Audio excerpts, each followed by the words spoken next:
ও আমার মেয়ে দিদাবাড়িতে এসে কিছু করুক না করুক পুজোটা দিতে বসেছে।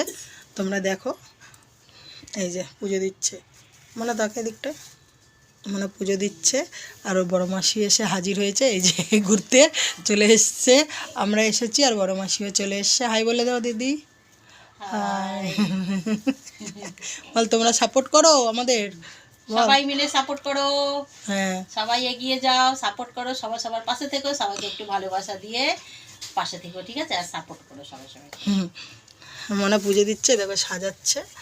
দিদন দেয়, দিদন আজকে বললো মনাকে তুই দে, তাই মনা পুজো দিচ্ছে দিদনের ঘরে ফুল টুল দিয়ে সাজিয়ে। তো চলো, এই যে মনা পরে নেক্সট ভিডিওতে ভিডিও করবে, মাসির সঙ্গেও ভিডিও করবে। দেখো সেজে গুজে বড় মাসির সঙ্গে ছেলেকে দিয়ে কোনো কাম করাবে মনে হচ্ছে। এই যে ওই বড় কৌটার নকুনদানাটা দেবে। দিদন এক সাইডে নকুনদানা রেখে দেয় কিন্তু ঠাকুরকে দেওয়ার জন্য। জানি না, এখানে দুটো এইটা মনে হয় ঠাকুরকে দেবে, আর এইটা এটা খাওয়ার জন্য, ঠাকুর পুজোর সাজাচ্ছে। জানে তো না, তাই জেনে নিচ্ছে দিদনের কাছে। তো চলো বন্ধুরা, নেক্সট ভিডিওতে আবার আসছি। এখন মনে টাটা দিদা, ভালো করে তাকা, টাটা।